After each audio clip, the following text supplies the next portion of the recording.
Each year, the Professional Services Council prepares a summary of the major laws enacted and regulations issued in the prior year. We'll talk about 3 top issues in the legislation and regulation, but the full summary is available from the Professional Services Council. The top 3 legislative issues in our view are the following.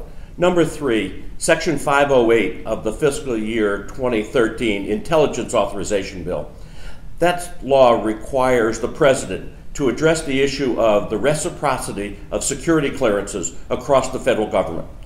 Security clearances are very important to government contractors and working with federal agencies, but the challenge of validating a security clearance with each and every agency is a real challenge and unnecessary in our view. It has been a top priority of PSC for a number of years. We're pleased to see the intelligence committees address the issue of reciprocity across the entire federal government. The number 2 issue is the Fiscal Cliff, the enactment of the American Taxpayer Relief Act.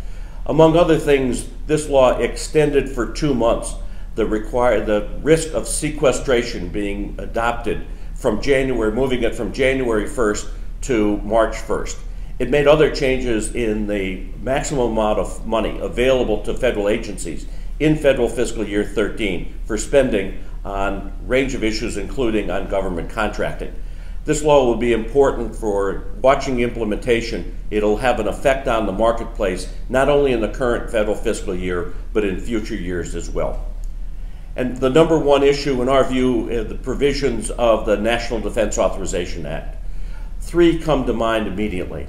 The first is Section 864, which requires a study of the executive compensation paid by companies to their top executives.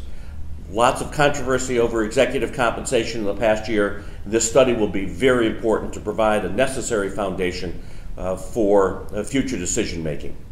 Secondly, Section 832 puts constraints on how the Defense Contract Audit Agency can access and utilize internal audit reports prepared by companies.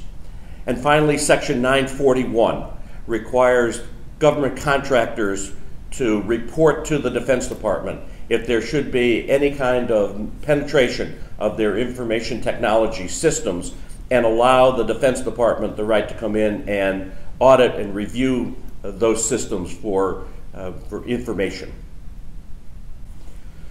The top 3 regulatory issues from our perspective are the following. Number 3 is the final rule on non-displacement of service employees. This rule is important for 2 reasons. First of all, it's the completion of 4 years worth of regulatory effort to get to this stage.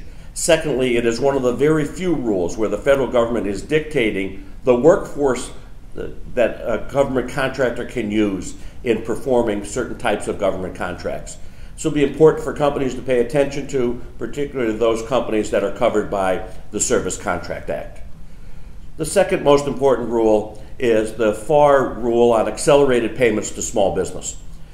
Last year, the Office of Management and Budget directed all federal agencies to accelerate their payments to small businesses. This proposed rule provides an expansion of that accelerated payments to all businesses, with an expectation that prime contractors will rapidly pass through those benefits to their small business vendors. We've been strong supporters of this rule, and we expect to see this rule finalized early in 2013.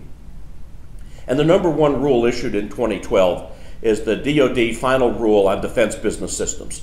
This rule covers 6 major contractor systems for those companies doing business with the Defense Department. It lays out a different set of attributes and due process for companies who are audited to the attributes set forth in the rule.